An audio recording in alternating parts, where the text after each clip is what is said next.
Resonance, resonance Hindi में अनुनाद।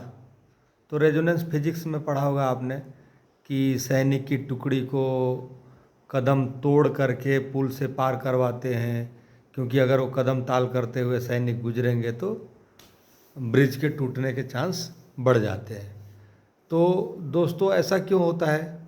देखिए, उसको कंपन करने की एक क्या है कैपेसिटी है कि इससे ज़्यादा वो वाइब्रेट नहीं कर सकता है। अगर उससे ज़्यादा वाइब्रेट कराएंगे तो वो टूट सकता है। तो रेजोनेंस का मतलब यही होता है कि जहाँ पे मैक्सिमम पावर ट्रांसफ़र हो।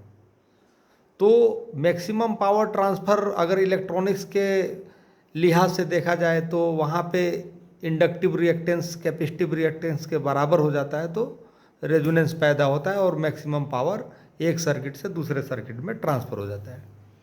और ये भी सुना होगा कि भाई एरोप्लेन ज़्यादा नज़दीक से गुजरेगी तो शीशे टूट जाएंगे, जबकि एरोप्लेन में और शीशे में कोई कांटेक्ट तो हुआ नहीं, लेकिन इसके वाइब्रेट करने की एक क्षमता है। उस वाइब्रेशन से अगर उसी पे आपका साउंड वाइब्रेट करे तो वो ब्रेक हो जाएगा और मैक्सिमम पावर ट्रांसफ़र हो जाएगी। मैक्सिमम पावर ट्रांसफ़र का मतलब कि वो चीज़ हो जाना। तो इसको मैं अब लाइफ के सापेक्ष में अगर देखता हूँ तो मुझे ये लगता है कि जिन लोगों ने ख्याति प्राप्त की है, बड़े मुकाम हासिल किए हैं, उनका कभी आप आवाज़ सुनना, उनके बोलने की तरीका सुनना, और मुझे कहीं ना कहीं ये लगता है कि वो सिंक्रोनाइज हो गए हैं। वो प्रकृति के साथ तो क्या हुआ, उनका सिंक्रोनाइजेशन हो गया और वहाँ पे एक रेजोनेंस पैदा हुआ और इस वजह से वो लोग वहाँ तक पहुँचे हैं। तो जब तक आप असफल हैं और आप वो मुकाम नहीं हासिल कर पाते तो आप ये समझ लेना कि आप जो है रेजोनेंट नहीं हो पाए हैं प्रकृति के साथ। और जिस दिन आप रेजोनेंट हो जाएंगे उस दिन सम्राट अशोक की तरह हो जाएंगे, महान सिकंदर की तरह हो जाएंगे।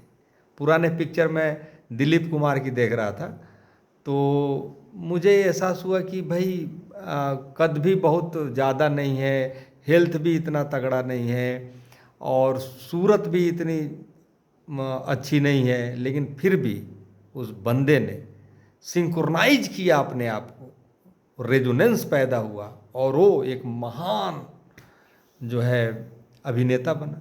और आजकल के जितने भी आपने देखा होगा हीरो वगैरह, ये लोग उसी की थोड़ी बहुत 5% 1% नकल करते हैं और ये लोग भी कामयाब हो जाते हैं। तो रेजोनेंट पैदा करिए, अपने आप को सिंक्रोनाइज करिए और फिर देखिए। आज के लिए इतना ही। Bye bye.